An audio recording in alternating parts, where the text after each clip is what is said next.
The VA Secretary joins us now. Secretary Collins, thanks so much for coming on National Report. We've had more than 100 days of Trump administration 2.0.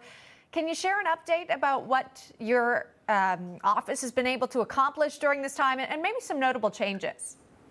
I'd love to. And it's good to see y'all again as well. Look, 100 days in, the VA is forming up and getting focused on our mission of being a veteran-centric organization, back to a service organization, not just an organization that happens to take care of veterans. We're only going to be dealing with our veterans, making sure we're doing everything possible there. And so what we've been doing is, and we've talked about this a little bit before, we got rid of DEI.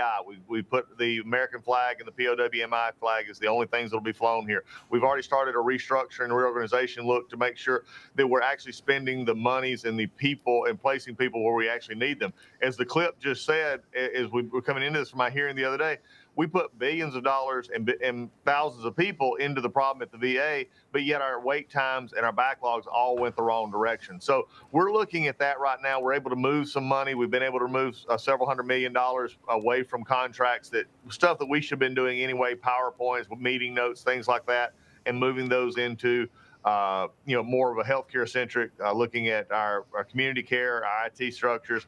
So those are the kind of things we're looking at, but it's a whole taking a big organization and moving it back to its main mission of being about veterans. Absolutely. Mr. Secretary, one of the biggest pushbacks, at least that we've seen thus far, is job cuts. The Washington Post just put out really a scathing opinion piece about your handling of the VA, and we just have a few points of it here. It reads, Collins has announced a goal of eliminating 15% of VA staff, some 83,000 jobs, without any word about how he intends to go about it.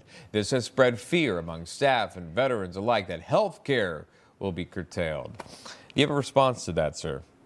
Yeah, well, I'm glad there are still jobs for opinion writers to write opinions that are not based in fact. And I think the interesting thing is I'd also like to ask them, well, they want me to handle this in public. And I think, let's just go out and put all of our jobs out. Here's who we're looking to cut. What would scare them more, knowing that we're taking career employees, senior leadership, our consultants, our political staff, looking at our total employee population to see if they're actually in the proper position to do what we need to do to take care of veterans? Or would they like for us just to talk about that in public and say, well, these groups over here we're thinking about getting rid of, or these groups we're thinking about getting rid of?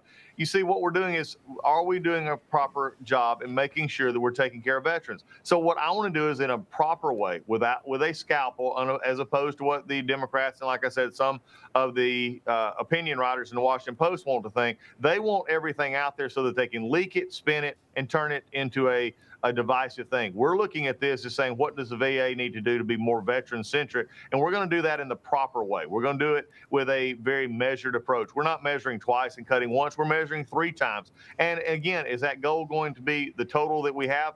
Maybe, maybe not. But I'm also not going to play that out on the backs of our employees who are actually still doing their job, working hard. We need to get input from them, which is what we're doing in our groups, to make sure we're doing it right. So I'm just not going to, downplay to some opinion writer who wants to continue a scare tactic toward our veterans. Yeah, understood. Well, maybe here's a story they might be interested in. The White Glove Survivor Outreach Team.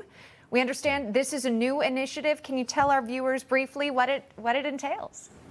Yeah, I can. And what we're doing is for the survivors that are experiencing one of the worst times of their life. We're making sure that the way that they can transition to the benefits that they're still available to them and getting them through that difficult time is something we're going to handle with the most utmost care and as a white glove treatment, if you would. Yeah. Because there's been some times when, going through the paperwork, and for anybody who's lost a loved one, I've had the experience of my mother passing away, and you deal with the very cold nature of, the issues of funerals and benefits and insurance. We're wanting to make sure that when they come to the VA, to make sure that what they have coming to them is there, that we're going to make it as smooth and as seamless as possible so that we can be there to comfort them in their time of need, not to be a hindrance in their time of need. Yeah, love that. Love that. All right, Secretary Doug Collins joining us today. We do appreciate that, Mr. Secretary. Thank you so much. Y'all are great. Appreciate it. See y'all again. Information. Truth is freedom. Is Newsmax. It's real news for real people.